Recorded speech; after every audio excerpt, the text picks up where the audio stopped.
Welcome to the webinar. We're going to be talking about taking some action about the COVID-19 that is going on out there in the world, something that you can do proactively with regards to all the crazy stuff that's happening. Feeling like that we're being forced to participate in taking the vaccines or forced to tell people about our status or do the whole thing with regards to vaccine passports. And ultimately, it's causing a lot of problems for a lot of people because it is fundamentally wrong to push all those things. And the government has no right to do that. That's why they're using every trick in the book to manipulate, deceive, motivate, bribe, etc., guilt and shame everybody into it. So we're going to go through some basic concepts with regards to what's been going on, and then we'll be getting into some suggestions and ideas about what to do about it. What's the webinar about? Can you say no? A lot of people still are in the quandary about, can I actually say no? Do I actually have that right? Where is that in law? How can I prove it? How can I demonstrate it, etc.? There's a lot of uncertainty still out there because the pressure is so heavy, and we'll get into that. What can you do if you do not want to be vaccinated for COVID-19? There are steps you can take. There are processes and attitudes and words and paperwork that you can utilize in order to minimize the threat, potentially eliminate it entirely. What can you do if you face repercussions for declining the vaccine? Well, many businesses are instituting types of repercussions, letting people go, firing them, putting pressure on them from other workers and stuff like that. There are things you can do. What can you do about businesses refusing service to non-vaccinated or unmasked people? There are things you can do. There are people doing things about it. Ultimately, it comes down to some of the stuff we're going to talk about in this webinar. Will people pushing vaccines be held accountable? I sure hope so. And some of the stuff we're going to touch on today is the way to do it. So it's a matter of we've got to choose to hold them accountable. Are there lawsuits underway against all this craziness? Yes, there are. There's many lawsuits, and we'll touch on that as well. So there's the old story about boiling the frog slowly so it doesn't realize that it's getting hotter and hotter in the water. Well, we're at the point where the frog is boiling. People are waking up. They're seeing the level of manipulation and corruption that's going on out there in the world, from media, from politicians, from your friends and neighbors, for that matter, family members. So what are some of the concepts that underlie how we got to the point where the frog is boiling? There's ideas about real versus fiction. The entire legal system is based on the concept of there's the real world and there's the fiction world. The real world is men and women, and the fiction world is titles and offices. And most of the pressure is coming from the titles and offices to people who are in titles and offices, not against the man and the woman. The man and the woman versus master and servant as a concept is where you are literally an employee or employer relationship. That is one of the legal terms still used for employees, employers, is master servant. If you understand that you give up your status as a man and woman to become a servant or an employer in a contractual relationship, you can see that you're going to potentially diminish your rights into something else. Public servant versus public servant. Now you'll notice that I'm using all capital letters in some of these words. Well, that's the way to symbolize through the style of the letters the fiction world and the words that are related to the fiction world and the titles and offices that exist in that fiction world. And when I say fiction world, I mean the legal fictions that have been created that the world operates on daily. There's many different types of fictions. When you're a driver, that's a legal fiction. When you're an employee, that's a legal fiction. It just goes on and on and on. So us versus them. Well, we've been manipulated into this us versus them dynamic, and it really is men and women against the fictions. It is coming down to that type of concept. But most people do not understand that they are not being treated as a man and a woman with rights. They are acting as if they are in the role of a legal fiction. People don't understand that. Again, it's what helped to create the dynamic of the us versus them. Substance versus style. The real world works on substance, and the fiction world works on style in terms of how names are represented, how words are represented, the way the word is defined, and so on. And we want to stick to the real substantive arguments, the real arguments, and not get into the fiction arguments. Law versus legal. Law would be related to men and women, legal related to the fiction offices and titles that are out there. Rights versus privileges. Men and women have rights, and these fiction offices have privileges. You waive your rights, you give up your rights when you step into a role in a title or an office, and then you have privileges. Is there some bleed over so people don't realize that's what's going on? Yes, there is. But ultimately, that's what's happening, is you're giving up your natural rights when you step into one of their titles and offices. And full capacity man or woman versus limited capacity fiction entities.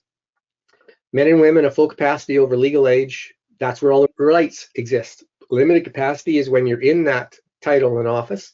You only have the title privileges and capacities that are granted by that title and office. Again, going from full capacity to limited capacity is a diminishing of your rights. Another concept, land of the living. True consent requires one being fully informed. That's the rule with men and women.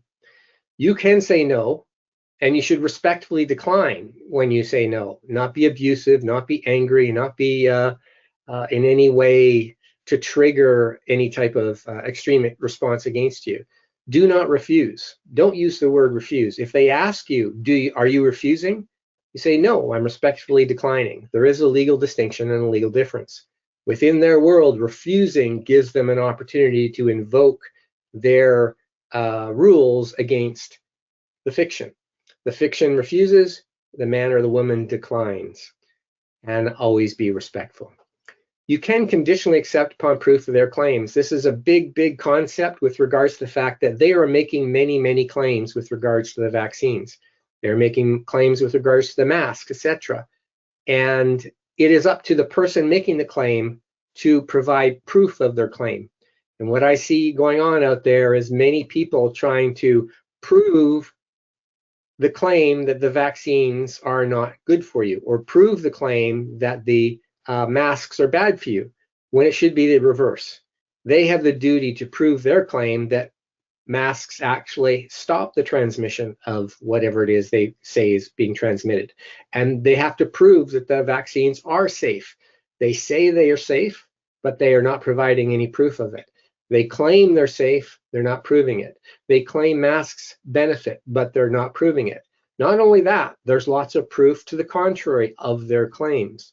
So the first priority is to consider forcing them to prove their claims. And you do that through conditional acceptance, which is, I'll accept your claim that the vaccines are safe and effective if you can show me the research that demonstrates that.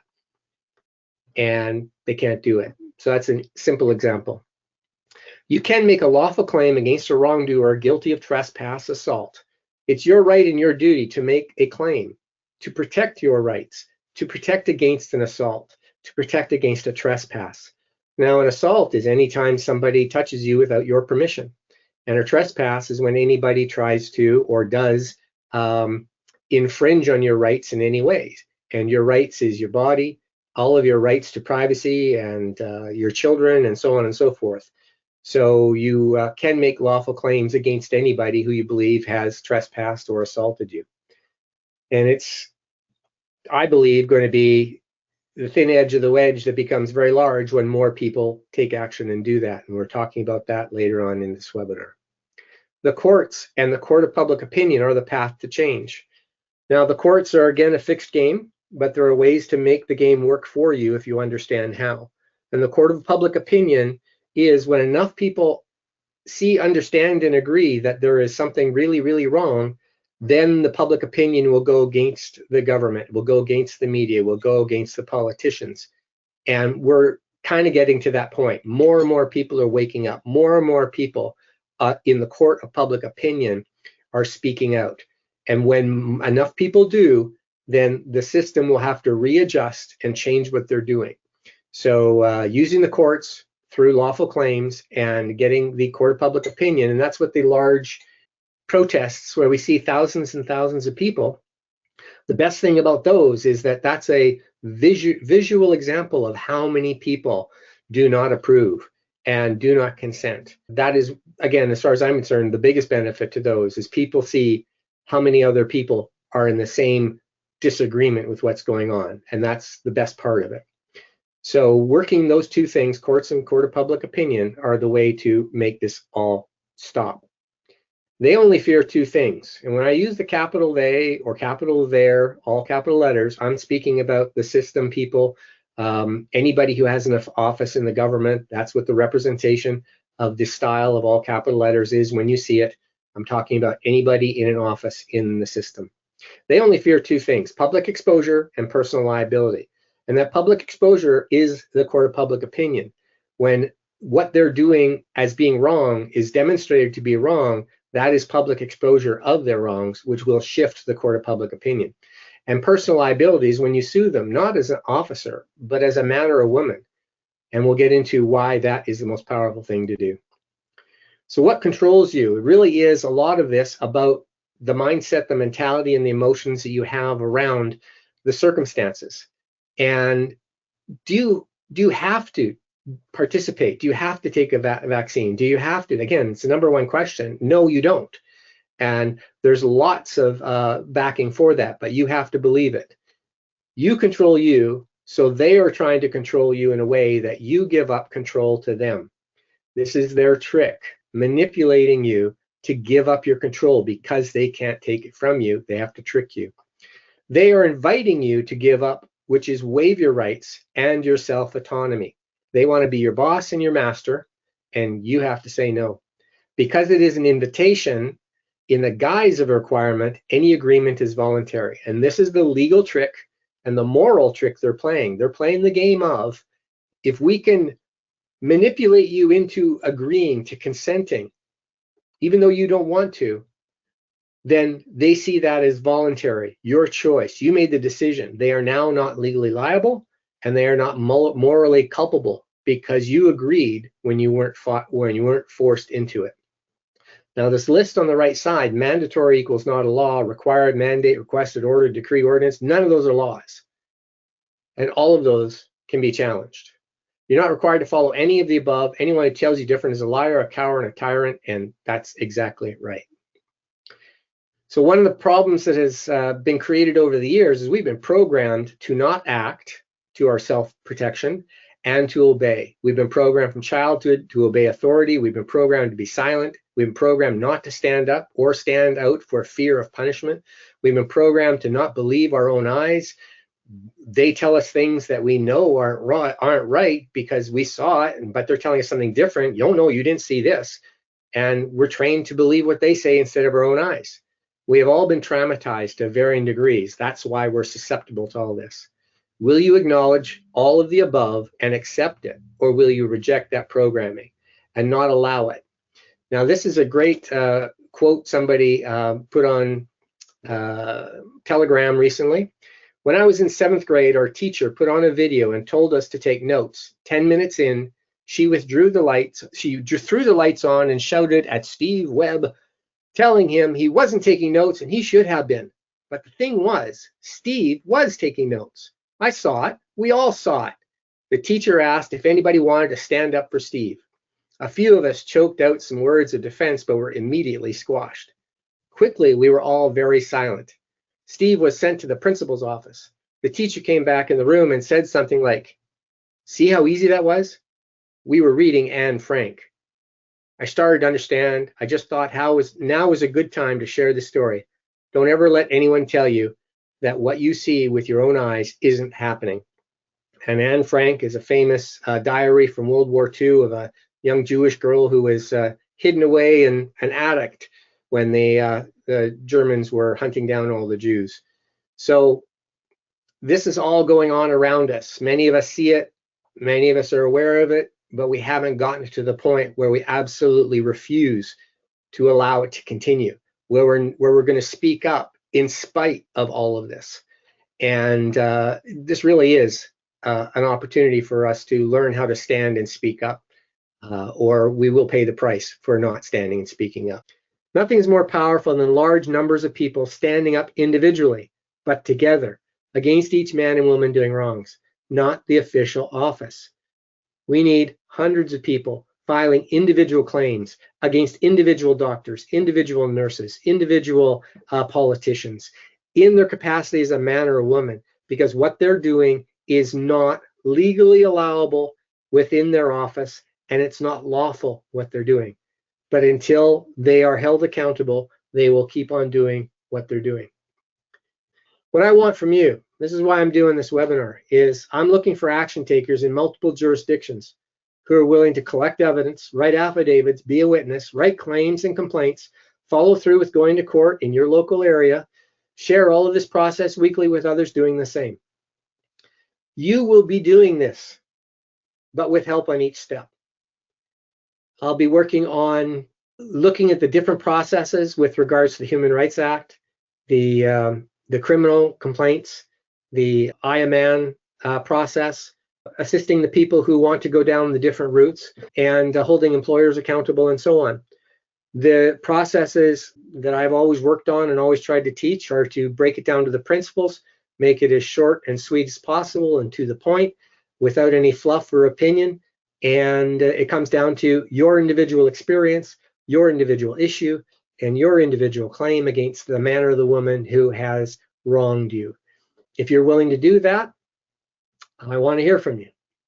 If you're an action taker, indicate your specific interest, which is, I have an employment situation, my employer is harassing me, or I don't like my local business, only allowing vaccinated people in, or I've been fired from my job, what do I do about it? Okay, so this is not a full-on training session. This is a walking you through the basic concepts and the paperwork and the process in a simplified way to help you do it, help you polish it, and then help you go through the process of putting it into the system or giving the notices to the parties that you're speaking to about it having infringed on your rights. So there will be assistance on it. It's going to be as a group so that we can talk about it and everybody can learn from each different person's stuff, and we can develop a process for each of it. The law is not that complicated. The process is not that complicated. We just become overwhelmed because it's brand new. There's lots of it there, but most of it you don't have to pay attention to. It's learning what to pay attention to, how to communicate clearly, and getting it down on paper. So I can help with that process. Like I said, we'll be doing group coaching calls on this. Go to private-person.com/C19. That will get you to the page where this entire webinar is replay as well as other information. And it's only accessible to free members, so you need to sign up to access the entire webinar. And then if you wish to join the C19 process, click the blue button in order to activate that. Now, this is not a paid process. I'm doing this for free for everybody who wants to participate. I have no interest in being compensated for this in any way. The most important thing I can get is action takers to take action. I don't care about anything else. The only thing I want to see is more people take responsibility, take accountability, take action, and make a change through that process. If you don't do that, I'm not sure where we're going to be 6 months from now, a year from now. This is ultimately what it comes down to. This is what it takes. Like I said, the frog is boiling in the pot. What are you going to do? So thanks for attending. If you have general inquiries, you can send it to info@privateperson.com. I suggest you visit privateperson.com for looking at some of the training and so on if you want to. And if you want to take action, it's covered. Go to private-person.com/C19. If you're a free member already, you'll have access to the page once you're signed in. If you're not a free member, you can become a free member. And then you can click the blue button that shows up after you've signed in as a free member and join the C19 process. Make sure you respond to the email you receive with the information indicated.